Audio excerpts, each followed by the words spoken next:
just what are your plans for the off season and possibly playing or just doing individual workouts? Yeah, I mean, probably take a little bit of a break here, just for maybe a week. I don't really want to lose a ton of the stuff I've worked on, and just trying to get my body back to full health. It was the snub that froze the sports world in real time. When the 2024 Olympic roster dropped and Caitlin Clark's name was missing, it wasn't just another controversial selection, it was a seismic moment that rattled the entire WNBA. This was the most magnetic player women's basketball has ever seen. The rookie filling arenas that once sat half empty. The ratings machine pulling in millions of new viewers. And she was told she wasn't worthy of the red, white, and blue. It didn't feel neutral. It didn't feel accidental. It felt deliberate. While the media argued about experience and roster balance, they ignored the most unsettling part of the story. This wasn't a computer spitting out numbers. This was a decision made by people. A small group of power brokers deciding who belonged and who didn't. And right at the center of that room sat Stephanie White. At the time, she wasn't just a neutral observer, she was the head coach of a rival franchise, a member of the old guard, part of the establishment that shut the door on the league's biggest phenomenon. It was pure gatekeeping. A message sent loud and clear, not yet, not you. But sports has a cruel sense of irony, because just months later, the script flipped in a way nobody saw coming. The Indiana Fever fired their coach and hired, yes, Stephanie White.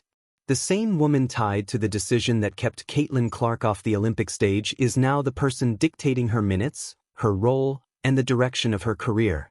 Imagine clocking in every day knowing your boss once signed off on the belief that you weren't elite enough for the world's biggest stage. This isn't a routine coaching hire. This is a high-stakes power dynamic waiting to explode. Is it a clean slate? Or the opening chapter of a locker room Cold War?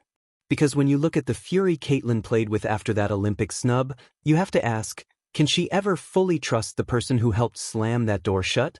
To really grasp why this situation feels so charged, you have to rewind to the instant that announcement hit and revisit a so-called basketball choice that baffled everyone not sitting behind those closed doors. The build-up was enormous. Clark wasn't merely enjoying a strong rookie year, she was rewriting expectations in ways even decade-long pros had never managed. She had become the heartbeat of the league's entire business surge, pulling in viewers who had never tuned into women's hoops before. So when the Team USA list surfaced and her name was nowhere to be found, the reasoning needed to be ironclad. Instead, the panel, White included, leaned on familiar talking points. They referenced experience. They pointed to defensive concerns. They mentioned the international game's physical edge, suggesting it was too punishing for a first-year player.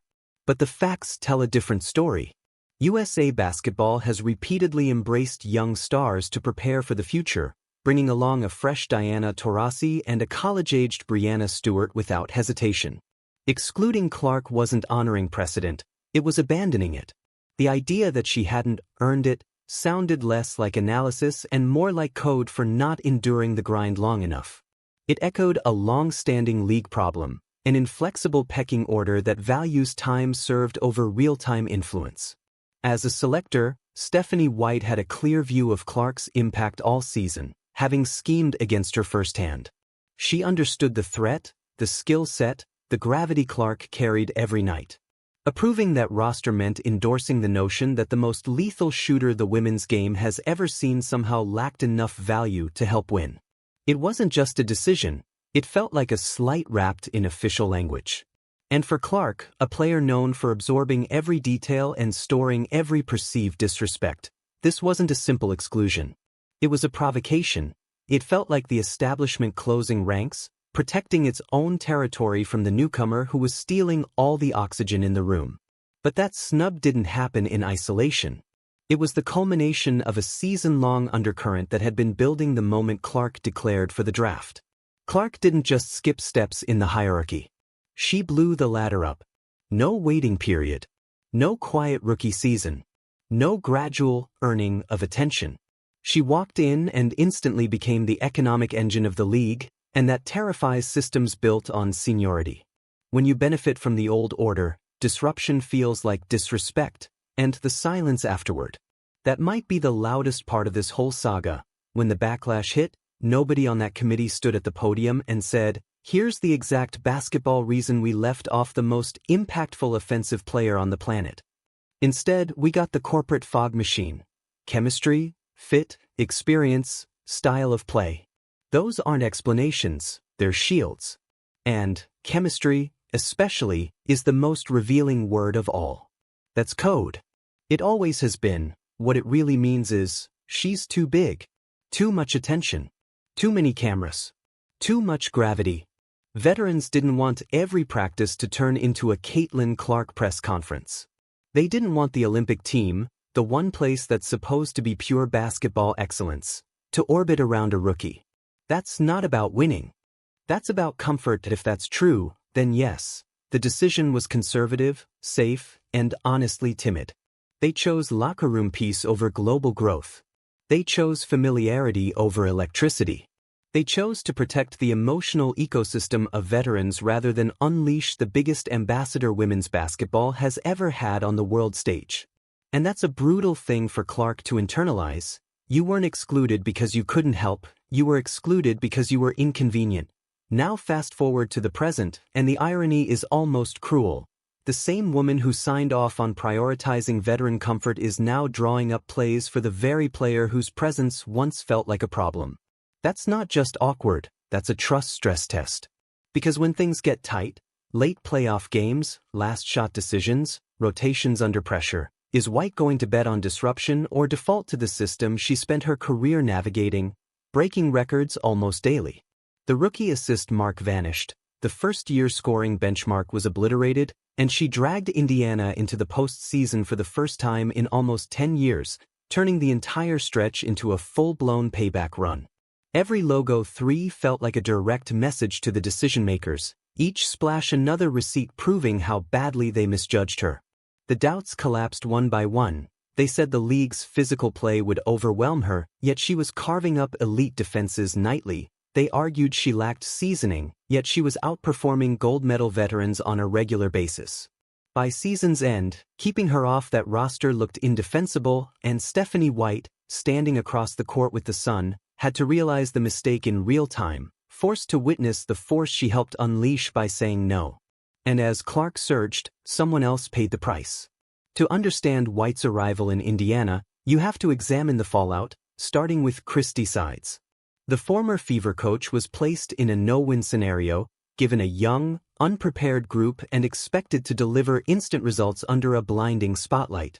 She absorbed the criticism during the rough opening months, and even as progress showed, the cracks were obvious: strained huddles, awkward pauses, visible frustration from Clark. Fans quickly soured, convinced Sides was misusing their star, dialing back her shooting freedom and failing to shield her from relentless physical targeting. The organization stood by her until it didn't, and despite snapping the playoff drought, leadership decided adequacy wasn't enough. Letting go of a coach after a postseason run is almost unheard of, and it sent a clear message. The Fever know they possess a once-in-a-generation player and want someone capable of fully unlocking her now, not years down the road. Their goal is a title, and in a twist nobody expected, they scanned the landscape and chose the one candidate carrying the heaviest history with their superstar. When word surfaced that Indiana was zeroing in on Stephanie White, confusion followed. On paper, the logic tracks. White is royalty in the state, a former Miss Basketball from Indiana, an ex-Fever player, and an assistant on the franchise's lone championship staff. She's homegrown, respected, and tactically sharp, having molded Connecticut into a tough, defense-first contender. But ignoring the obvious tension isn't possible. This is still the same person who signed off on leaving Clark off the Olympic team. How was that addressed behind closed doors? Did the front office confront it directly, and did they loop Clark into the decision? Reports suggest Clark approved the move, a level of composure far beyond her years, but agreeing in theory and coexisting daily are not the same challenge. White is walking away from stability with the Sun into the furnace of Indiana's expectations. Why take that risk? Maybe it's the chance to guide a once-in-a-lifetime talent, or maybe she's concluded that the smartest way to compete with Caitlin Clark is to stand beside her. Either way, the balance of control is no longer debatable. In the selection meetings, White had authority. In Indiana, Caitlin Clark is the organization that if this partnership blows up, make no mistake, Clark will not be the one shown the door. And beyond the off-court tension, there's a very real basketball issue sitting underneath it all.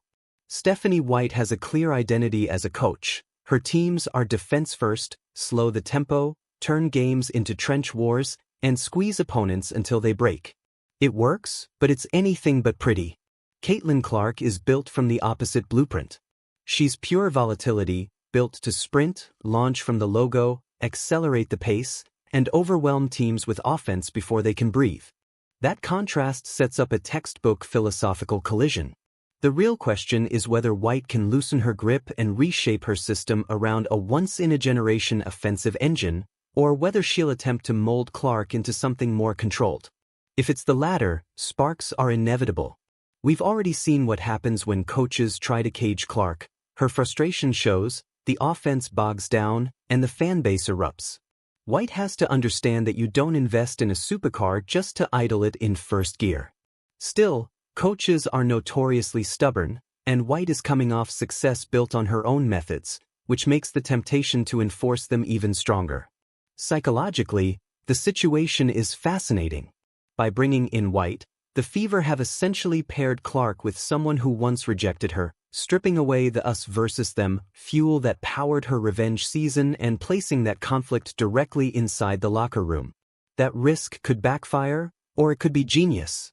White knows exactly why Clark was left off that roster, knows the weaknesses discussed behind closed doors, and if she approaches this with humility, laying everything on the table and using that knowledge to elevate Clark, it could become an elite partnership. But if ego creeps in, if White tries to assert dominance or remind Clark who's in charge, it will unravel fast. Clark is the league's centerpiece now, and the leverage reflects that reality. One poorly chosen quote, one questionable benching, and the Olympic snub narrative will explode all over again. And looming over everything is the future.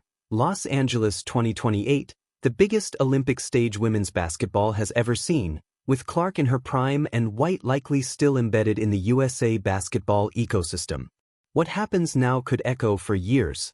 This partnership in Indiana is effectively a tryout for the future of USA basketball, because if they succeed together in the WNBA, it reframes the Olympic omission as nothing more than bad timing rather than personal bias. But if it collapses, it fuels every suspicion that the league's power structure truly has an issue with Clark. Add in the Diana Taurasi element. Since Taurasi and White are products of the same UConn-dominated, old-school generation, and the contrast becomes even sharper, with Clark symbolizing a faster, star-centered future while White embodies the physical, hierarchy-driven system she mastered, turning this season into a referendum on what the WNBA wants to be, a clash that will play out in tense, closed-door practices where every whistle, every shouted instruction, and every improvised decision will be analyzed for hidden meaning, while teammates like Aaliyah Boston and Kelsey Mitchell quietly evaluate whether fairness or politics rules the locker room. Yet there is also a version where it all clicks, where White's defensive structure repairs last year's flaws and Clark's offensive brilliance elevates everything, creating a legitimate title threat if both sides bury the past, leaving us with a Hollywood-level storyline of a generational superstar driven by rejection and a coach representing the very system that once shut her out, bound together in Indianapolis chasing a banner, making White's hiring a massive risk-reward gamble that forces Clark to grow under a former gatekeeper and demands White adapt to a revolution she once resisted, with the 2024 Olympic snub already etched in history as an error and its ultimate legacy hinging on what unfolds next. Because as whispers from inside the selection committee grow louder and suggest the decision wasn't unanimous, the pressure intensifies. The spotlight burns hotter, and one thing is certain, this saga won't be dull. The stakes are enormous, and Caitlin Clark is no longer waiting for approval as she moves to claim everything she was told she couldn't have.